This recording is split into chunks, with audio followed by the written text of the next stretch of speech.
We're not bashing anything. We're just going to figure out what the yield is. Yes? SOI, especially with your spouse, you can work there. Like my husband works in the industry. And what industry? He's in the food industry, but I work his to people that, you know, that when we go to parties and stuff, I always bring my cards and pass them out. And okay. Okay, we'll come back to that. Do you have any, Jill? Probably SOI, but handwritten notes, phone calls, but like other, when I was an agent, it'd be school parents. I got a lot of business from that. School. Okay. What we're going to see is all these fall into 4 categories. We're going to break them down. We're going to figure out which category has the highest yield. And then see, should we be spending even time in this quadrant? Is it a mistake? I don't know. If it's high yield for you, keep doing it. Okay? Because what a farmer wants is not just for their broccoli is believe it or not, one of the highest yielding vegetables and has high monetary value in the marketplace. Tomatoes have very high yield, but its return in the marketplace right now is medium. So if you're the farmer, which one do you plant? But I love tomatoes and I hate broccoli. So I'm going to do what I want to do, because that's the way I've always done it. I've always done tomatoes. So today, my hope is you consider broccoli. Okay? It's up for consideration. But if it's not a higher yield, forget about it. All right? So, schools. Thanks, Jill. A couple more. What are you doing? Is that it? Is that all we do as salespeople? We have different industries here. Nick in the back. Speaking events, similar to seminar. Speaking to companies, I guess. Okay. That's good. One more. Home Builders Association. So Home Builders Association is still a very good one for me. HBA. Sorry. Marketing to your past clients. Marketing to your past clients. Okay, we're going to throw that under SOI. Something called past. Okay. Ooh. Business, plan events. Who said that? Oh, okay. Yeah, one other thing. I'm, besides coughing a lot, I'm really actually a little bit hard of hearing. And so if you see me going like this, my wife always says, this is my bad ear, she says, well, lean with your left. Well, I've always leaned with my right. And she's like, lean with your left. It's like I'm left-handed, I'm going to go right-handed. So if you see me doing this, it's because I just didn't. Or again, I sometimes have a processing disorder. I hear what you say, but I'm better off seeing what you say.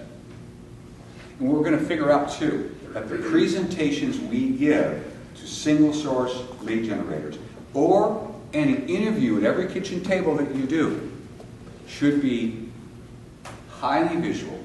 Because how many people here dream in numbers or dream in pictures? Okay, how many people here dream in numbers? Okay? We dream in pictures. It's a natural thing. So if your presentation right now, and Tom and I were chatting at the back here, he's not only in statistics, he is what? Anal. But I remember I was at church one time with my wife, and I had sold a couple, I sold their listing for them, and the young lady said to my wife, your husband really got it done, and he's so anal. I thought, well, thank you. I took it as a compliment, so we're a kin brothers factory. So we've got a lot of things up here. So let's just judge them for yield, and you're going to be the judge. I'm not going to say what they are. You're all salespeople here. What's the yield? Stan, do you do REO business? Yes, I do, but that I would relate to working the SOI or specific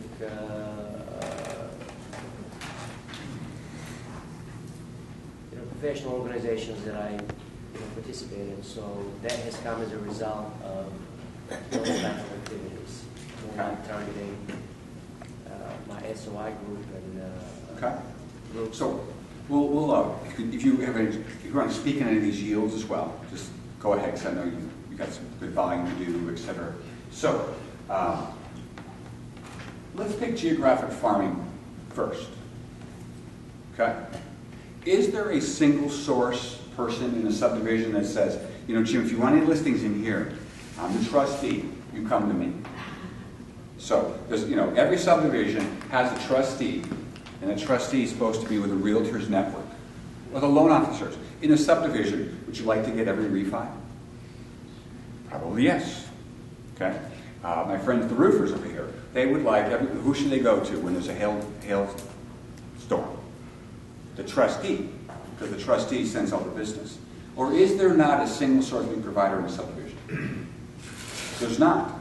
Secondly, so what we don't have is single source, and we want to know if the leads are urgent.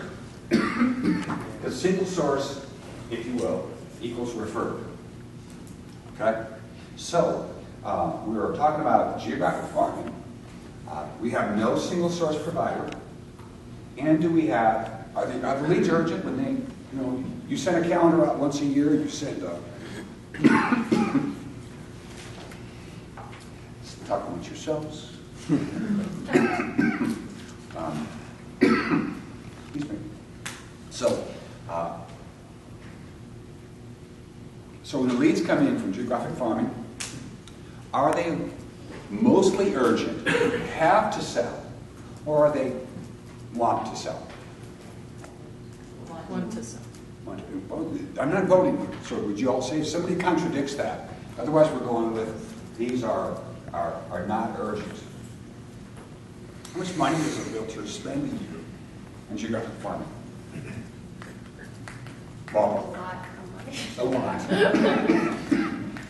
And what are we developing for the cost of that? By the way, would you say that's 1,000 or 2,000 or 5? I just started it again. I started it up again last year, and it was profound. With nothing coming back, you know. So I have in the past when I had in the past when I had a real estate company, when I recruited people, and we went through this kind of concept, it was the consideration should you not geographic farm, as opposed to come aboard, Jim. You can't farm these subdivisions because they have their agents in the office up, okay? But you can farm these other ones, and because I've been with some of the larger brands, and they really don't want two agents in the same office farming it. But what you can do is you're in one office, you're in another office with the same brand, Steve's in another office, and you can all farm it. You just can't farm it with two people in the same office. So what are we doing? We promote the brand and promoting ourselves. There's a lot to do with the brand promotion, which is fine if that's what the intention is. But weren't you looking for high yield? So we get into business, we get seeds called geographic farming. We go out to plant the seeds door to door. It's a true story. It's at my brother's house 3 or 4 years ago. And I saw a realtor walking around with these door hangers, these bags of door hangers. And I went outside and I said, hi, I'm Bryan Kelsey. I don't live in the subdivision. My brother's house is over there. Just curious what you're doing. Well, she said, I'm a realtor, showed me the bag of stuff, gave me a bag of the stuff. And I said, we started talking about this. I said, what's your outcome so far? She was with a particular large brand. And I said, do you know how many realtors in your company right now are farming this subdivision? There are about 3. My subdivision, one of the biggest brands, I get 3 things a month from the same brand. And they're the same piece. Because it's inexpensive to produce those at the brokerage. Now, I'm not saying that's good or bad, you be the judge. You can make a decision, because if you're doing a geographic farm and it's a pipeline that's working for you, one way. Okay? So we just said, though, there's no single source provider, and there's no sense of urgency. However, we all know a story of somebody, some lady, who is making money hand over fist. right? There's that story, but it doesn't really happen for everybody.